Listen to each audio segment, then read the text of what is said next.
What's up, guys? The past few weeks, we've asked you about Art and his progression. I want to put a little different spin on it.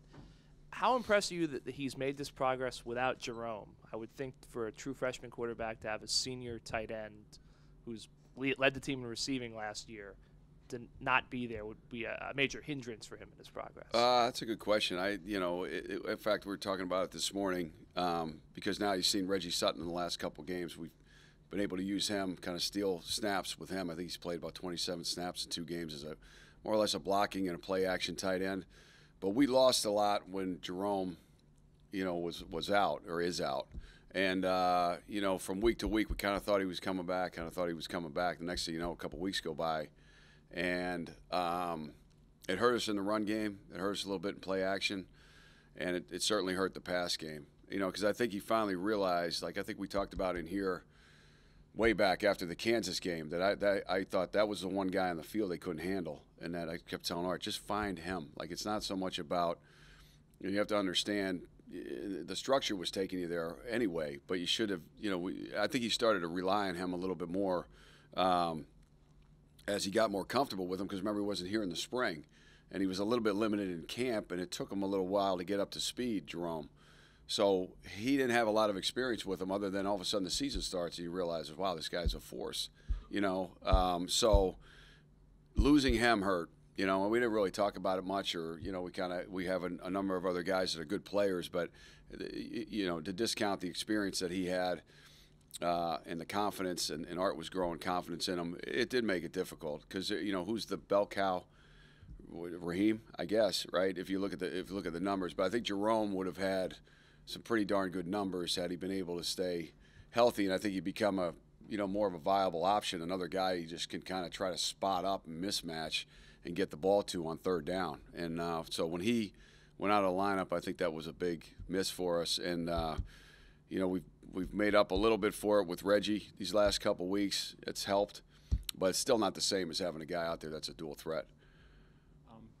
Similar question, but on Art's progress, I think he went into the game with 70 straight passes without an interception. It was the longest in the Big Ten.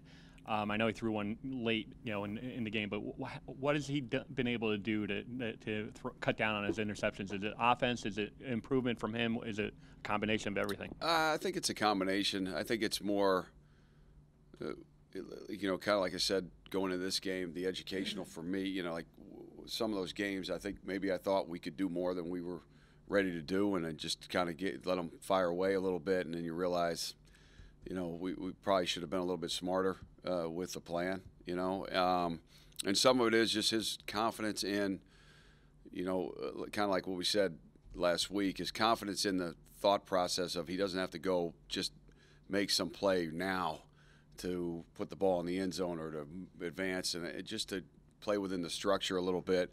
And trust that if the first read isn't there, the next guy will be there for him. I think he's understanding the timing of the pocket and a little subtle movements in the pockets a little bit better to give himself a little more space to get to that next read and to not feel pressed to just throw it to the first guy regardless of what's going on. So I think all those things have kind of contributed to it. Experience being the overriding factor of all of it. I think to play in these games against these defenses, every week we're talking about one guy or the other. This week we're talking about 99. He's got 7 sacks. So, every week you're talking about, the ability to rush the pass or the blitz package.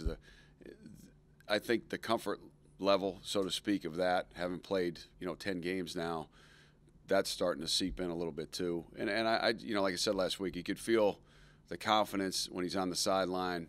He's very calm. He's very good as far as communicating things. He's very ready to go, so to speak, rather than it's not fake and it's not, just like bravado. It's like, no, I got this. I think I'll be okay. So I think it's all a combination of all that stuff. If you guys get those 2 screen passes on the first drive of the game, do you think that the passing attack is drastically different? Well, when we went into it, we were not going to play a traditional pass game. Like just take, for instance, Penn State, the week before, 5 sacks, basically 2 pick sixes. The quarterback gets knocked out. You go right through the whole thing, and if you go back each week, it was kind of the same result. So to sit there and just anybody that tried to do the traditional, like, hey, we'll just run our plays, got beat up pretty good. So the the execution of the screens was paramount in having any success in the game, and we didn't. We didn't either block the man cover guy or make the catch or the throw. Whatever it was one thing or another. And so when they don't hit, like if that first one had hit, who knows? Because we hit a big run. We're up there at the 50, and that one looked like it was going a pretty good ways. Maybe things change. Maybe they don't man it up as much. Even down the next drive, Travis runs right by the man cover guy, and he goes and tackles Raheem for a 5-yard gain on 3rd and 9. If we just get in front of him, it's a first. So the number one kind of emphasis of how to get these things going, we didn't execute it right the first handful of times, and then now you're chasing the game a little bit like, okay, what are we going to run, another screen? Because there really wasn't a lot of plan of if we get like, a bunch of 3rd and longs of, okay, we just chunk it down the middle of the field. I mean, that's what they want you to do. That's how they've baited people into a lot of bad plays. But when you're not having success, and it's too bad because really all year we've had pretty good success with the screens. And the week before, we operated them pretty well. And, obviously, these guys were good. And but it's disappointing that we couldn't get them going. The first one was the big one. To me, the first one was the big one. It really, it was a little bit rushed. You don't mind one guy coming off the backside. We shouldn't have had two. So it was a little bit rushed. But still, it's right there. And, who knows where the game goes from there. But that certainly hurt. Prior to the season, you talked a lot about the downfield passing game, and obviously it really hasn't been there much. How do you address that? I mean, even beyond this season, how do you kind of fix that? Well, I mean, it's like Parcells. You talk about having confidence in your personnel, and then, how aggressive you're going to be on game day.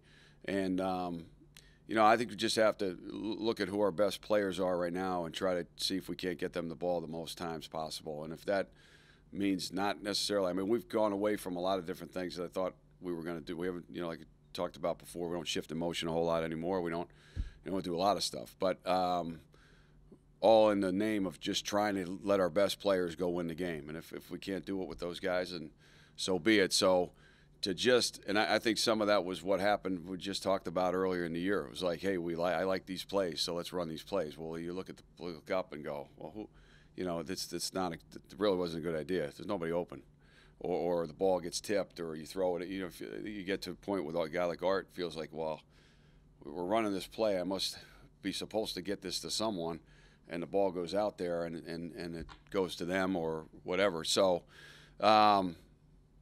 That's why we're not scoring. Quite frankly, that's why we don't score. So our big plays have been the run game or Pacheco passes, I guess. And so, if that's the way it's going, they're not. It's great, but it's hard to put points on the board. And quite frankly, that's really why, in my opinion, we haven't scored. So, and last week was not, the best example. We weren't going to try a whole lot last week. Again, even look at. When we got a little bit in the mode of more of the kind of 11 personnel passes, trying to move the ball a little bit. The ball was coming out relatively quick, and he was still getting hit. So to think that we were going to hold the ball and try to chunk it against them that wasn't the week for it. But you could see it kind of tail off in the previous weeks as well.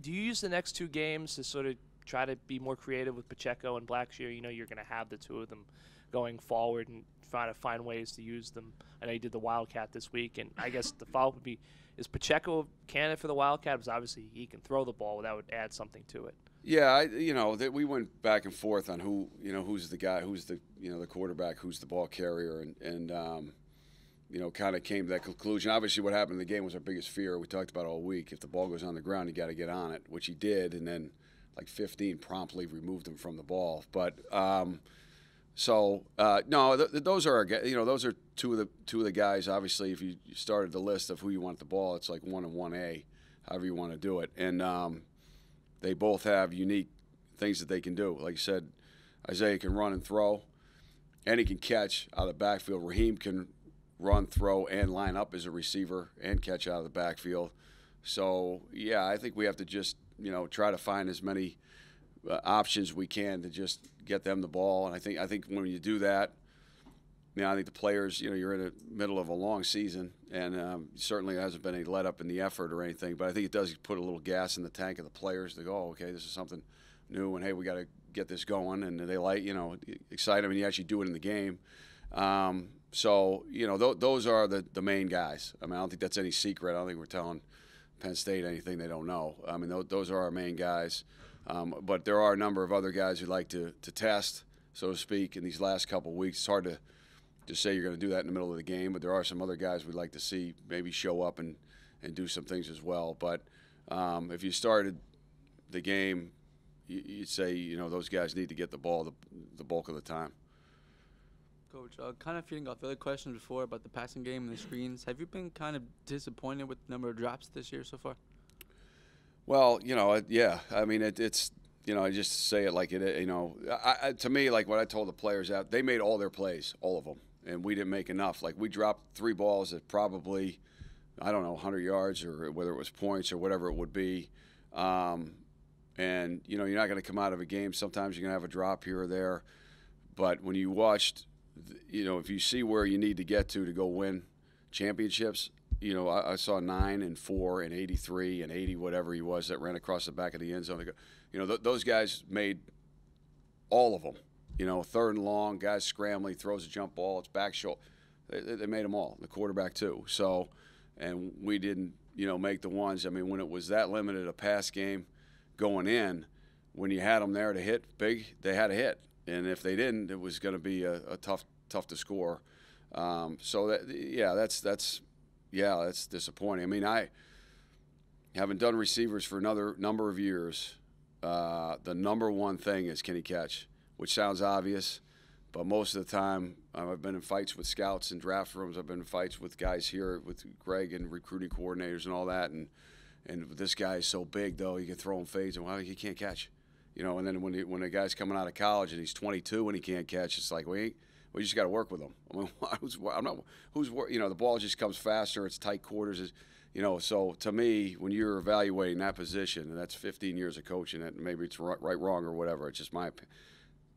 It's can he catch, number one over all the other interesting stats that people like to throw in there. So that's something you can work on, but that's a lot of times is on the player, because you'll never be able to catch as many balls as whoever. Go right through the list, the guys from Jerry Rice on down, just in general, just stand there catching them. And it's the only way to get good at it. So, and get your arms strong, your hands strong, all the things, sand, buckets of sand, all those things. So, but that's the number one job of a receiver, and obviously it's hurt us, this year. Take 2 more. 2-part question.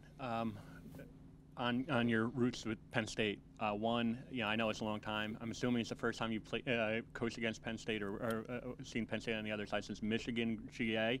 Exactly. And then the other part was, I know you played there in '88. I was wondering from the other side, that was the last time Rutgers beat Penn State. What do you remember about that game? Those two emotions, and then I guess that game. I remember I think Tony Sackett was the quarterback. I remember there was a play, and not that Tony's down in South Jersey now, but I remember late in the game, if I'm correct, Dave Jacob, the tight end, was wide open I think he was the only guy in the end zone, and the ball went like 10 feet over his head, and we lost the game.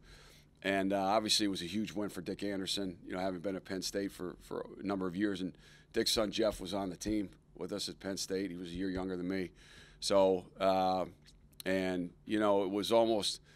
was the first time, as mad as Joe was, it was different in the locker room afterwards. I think there was a little bit almost of, whether it was respect, whatever it was, at least it was Dick that beat us. You know what I mean? It felt weird. I remember him saying we got out hustled, we got out coached, we got out played, we got out but yeah, that's what I remember about the game. And maybe that's not even accurate. I swear that we had a chance and it just didn't hit. Tony was under pressure, whatever happened. And that ended up being, I think it was Joe's first losing season ever at the time. I think he may have had one more later, a couple years later. But and no, I have not, gone against these guys since it was the first couple years in the Big Ten. We played them. We went up and beat them there. I think it was the 1,000th game at Beaver Stadium, and then the great Penn State team in '94 that beat us 31-24, which I remember Amani Toomer kind of short-armed one at the end to this day that I still don't know what happened. You know, I thought we were on time, but I think 31 was the lowest they scored in any game that year. So it's been a long time. And then, you know, it's different, I guess, when you work for so many different places. It's not as – but, you know, I grew up in Pennsylvania. I do have a lot of respect for, you know, what James and a guy like Trace McSorley and some of those guys have done to, you know, obviously that could have gone a lot of different ways when they got there, and they were able to kind of right the ship, so to speak, and obviously get it going in the right direction. So, you know, I'm interested to meet Trace at some point after the game, probably just to tell him as a alum that a lot of people appreciate what he's done there. And, you know, obviously I help a lot of other guys too, but that's a tough guy that's done a lot for that program. Can Reggie Sutton catch? Yeah, I think he can. I'll tell you, you know, it's funny. Like, you forget he's a tackle. I do. Like, you watch him play and think, I mean, he's 270-ish. You know what I mean? I don't know. Maybe he is a tight end. I don't know. You know, rather than say, hey, you got to put on 50 and go be a tackle, maybe it's drop 15 and go be a tackle. I mean, I don't know. I mean, he's a great kid. He's tremendously smart, calm demeanor, very, you know, like there's a couple things at halftime we talked about, and he's like, yeah, sure. He just lines up and blocks Vinovich. Like, it's like, yeah, whatever. You know, I mean, he's a pretty cool customer, and he's helped us the last couple weeks. I guess, how did that conversation begin? You just want to get him on the field, and you knew you needed something at tight end. I mean, how did he get chosen? Well, I think it became kind of like what you guys said about the Jerome thing. You know, we go through a couple weeks, and we're struggling a little bit now, and all of a sudden with the edge, at the edge, you know, in our run game, and it's like, well, what are the alternatives? You know, and it came up as an alternative, and it was right on cue because there's 4 games left. We actually talked about it the week before at Northwestern, got into that kind of, you know, bye weekish, or, you know, during the week, and then it was almost too late, and then it was like, well, there's 5 games. Then it was like, well, we kind of prompted them, hey, this is what's going to happen, so just kind of get them going on it a little bit. And then once we got into Wisconsin week, it was like full speed ahead, and 4 games left kind of made it nice to, you know, not have to worry about, you know, going down any road that you had to shut off for whatever reason. You could play him in every game, you know, here on out. He loves it. I mean, the players love it. They get fired up when he goes in there. They were all fired up when he knocked 15 down, and, you know, he's helped us, and he's a good kid. I think he'll help us a lot in the future for sure. And now he's got 4 years left. Thanks, Coach. Okay. All right. Thanks, guys.